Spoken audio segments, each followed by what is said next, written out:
Hello everyone. सो 12th class, स्वागत है आपका साया सारंग क्लासेस में। स्टूडेंट, मैं आपके सामने फिर हाजिर हूँ बिजनेस स्टडी की एक और न्यू क्लास के साथ। आज की क्लास को स्टार्ट करने से पहले देख लेते एक मोटिवेशन थॉट। किसी भी इंसान की इच्छा शक्ति और दृढ़ संकल्प उसे भिखारी से राजा बना सकता है। अब ये इच्छा शक्ति और दृढ़ संकल्प, जब हमें कोई काम करने जाते हैं तो उसको हम ये सोच के करने जाते हैं कि हम प्रॉपरली इस काम को अच्छे से करेंगे। अगर कोई भी रुकावट आती है तो भी हम हर हर्डल से ऊपर उठकर अपने काम को अच्छे से करेंगे। अगर इंसान के अंदर ये सब काबिलियत है, उसकी इच्छा शक्ति है काम करने की, उसका दृढ़ संकल्प है, तो उसको वो नीचे लेवल से अपर लेवल तक पहुंचा सकती है। मीन्स भिखारी से उसको राजा बना सकती है। यही हमारे अंदर होना चाहिए। काम करने की इच्छा शक्ति होनी चाहिए, उसको पूरा करने के लिए हमारे मन के अंदर दृढ़ संकल्प होना चाहिए। फिर हमें कोई भी सक्सेस नहीं रोक सकती, ठीक है, हमारे पास आने से पहले। ओके, देख लेते हैं आज की क्लास।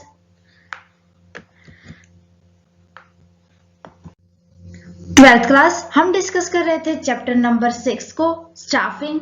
स्टाफिंग के अंदर हमने पढ़ लिया था मीनिंग क्या होता है, स्टाफिंग का स्कोप क्या होता है, स्टाफिंग के मेथड। फर्स्ट हमने रिक्रूटमेंट कर लिया था अच्छे से। रिक्रूटमेंट के बाद अब बारी आई है सिलेक्शन की। आज की क्लास है हमारी सिलेक्शन का मीन क्या होता है और किस तरीके से सिलेक्शन की प्रोसेस होती है। देखते हैं meaning.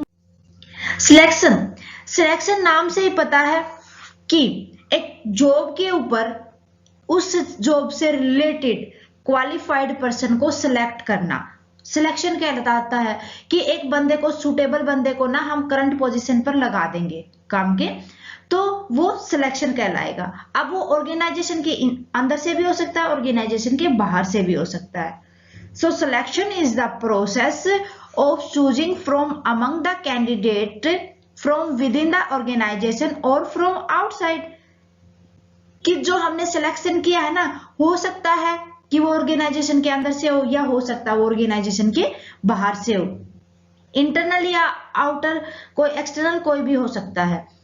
The most suitable person for the current position और the for the future position. Current position पे लगाएंगे, वो फ्यूचर पे तो रहेगा ना। ऐसा तो नहीं कि 1 या 2 दिन के लिए हमने लगाया है, बल्कि उसको लॉन्ग पीरियड के लिए हमने लगाया है। ओके, अब बात करते हैं प्रोसेस की। प्रोसेस का फर्स्ट स्टेप होता है प्रिलिमिनरी स्क्रीनिंग, कि जो हमारे पास रिक्रूटमेंट आई थी उनमें से सबसे पहले हम डिसाइड कर लेंगे किस बंदे को रखना है, किसको नहीं रखना है।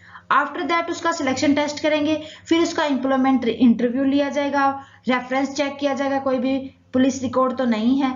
सिलेक्शन का डिसीजन लेंगे, उसके बाद उसका मेडिकल टेस्ट होगा। भाई कहीं वो फिजिकली या मेंटली किसी भी तरीके से वो अनफिट हो, अगर ऐसा होगा तो वो बार बार छुट्टी करेगा। जॉब ऑफर कर देंगे उसको, फिर उसका कॉन्ट्रैक्ट लिखवा लेंगे हम, कॉन्ट्रैक्ट ऑफ एम्प्लॉयमेंट। फर्स्ट देखो, प्रिलिमिनरी स्क्रीनिंग के अंदर, फर्स्ट के अंदर हम सबसे पहले जितनी भी हमारे पास ना रिक्रूटमेंट आई थी उनमें से प्रॉपरली उनको चेक करेंगे, उनकी क्वालिफिकेशन चेक करेंगे, स्क्रीनिंग कमेटी के द्वारा किया जाएगा ये सब कुछ। देन लिस्ट में से हम अब देखेंगे कि किस बंदे को हम चूज करेंगे, कौन सा सुटेबल है, कौन सा सुटेबल नहीं है। तो फिर उनके अकॉर्डिंग हम इंप्लॉयमेंट टेस्ट लेके उनसे सुटेबल को तो हम अनसुटेबल को तो हम रिजेक्ट कर देंगे और सुटेबल को रख लेंगे।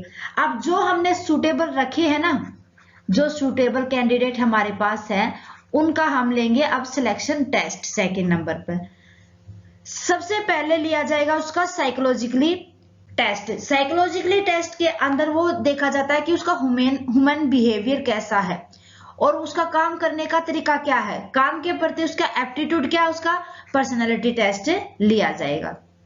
उसके बाद लिया जाएगा एम्प्लॉयमेंट टेस्ट, जो कि होता है कि ये जब हमारे पास जो कैंडिडेट आया है, जो एप्लीकेंट आया है, क्या वो उस जॉब के लिए सुटेबल है या नहीं है। ओके, नेक्स्ट थर्ड आता है एम्प्लॉयमेंट इंटरव्यू। एम्प्लॉयमेंट इंटरव्यू के अंदर आता है जब हमने ये देख लिया कि सुटेबल पर्सन है या नहीं है, अगर सुटेबल है तो उसको फाइंड आउट कर लेंगे। उसके बाद देखेंगे जो कैंडिडेट हमारे पास हमें सुटेबल लगा, उसकी सारी की सारी इंफॉर्मेशन गैदर करेंगे।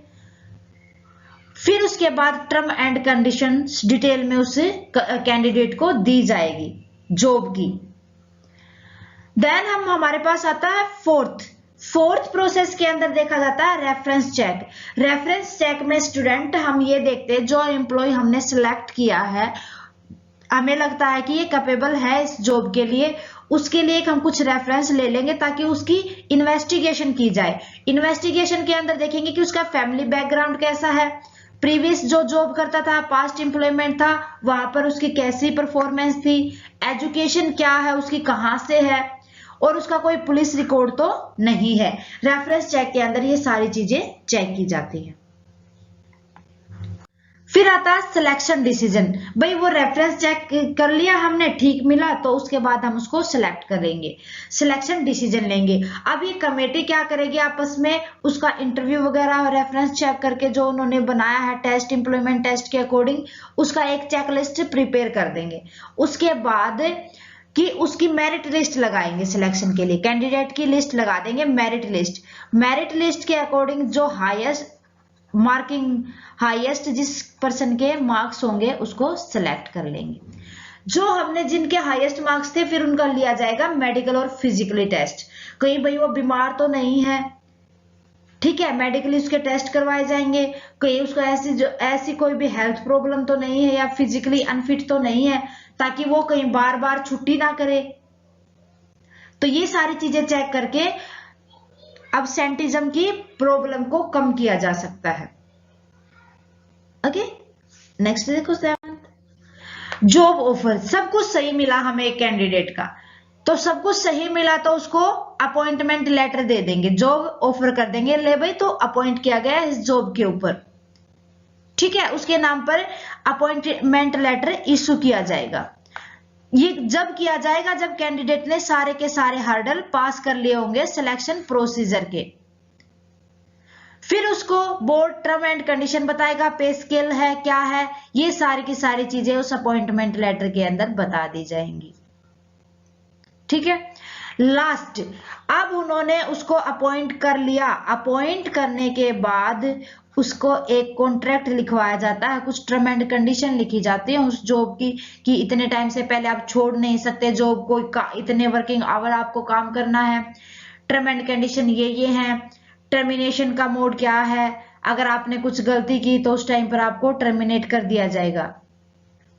तो ये सारे की सारी कंडीशन कॉन्ट्रैक्ट के अंदर लिख दी जाती हैं।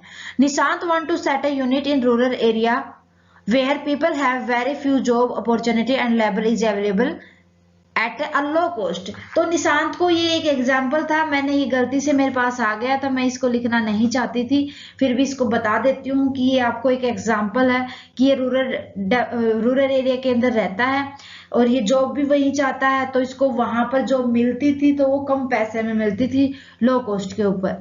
तो यही इसका मोटिव था मेरा एग्जाम्पल बताने का, ताकि आपको अच्छे से क्लियर हो सके। ओके, इस एग्जाम्पल को हमने पूरे के पूरी प्रोसेस के अंदर फिट करना है। सो आज के लिए बस इतना ही स्टूडेंट, उम्मीद है कि आपको अच्छे से समझ आ गया होगा। फिर भी कोई दिक्कत रहती है तो आप हमें कमेंट करके बता सकते हैं। नेक्स्ट क्लास के अंदर डिस्कस करेंगे हम नेक्स्ट टॉपिक। आने वाली क्लास को मिस ना करें, आज वाली क्लास को प्रॉपरली अच्छे से क्लियर कर लें। स्टूडेंट, आपको क्लास कैसी लगी आप हमें कमेंट करके बताएं। अच्छी लगे तो प्लीज लाइक और अदर स्टूडेंट के साथ ज्यादा से ज्यादा शेयर करें। और आपसे रिक्वेस्ट है, अगर आपने अभी तक चैनल को सब्सक्राइब नहीं किया है तो प्लीज सब्सक्राइब कर ले, बेल आइकन को दबा ले ताकि आने वाली क्लासेस की नोटिफिकेशन आपको मिलती रहे। Thank you student.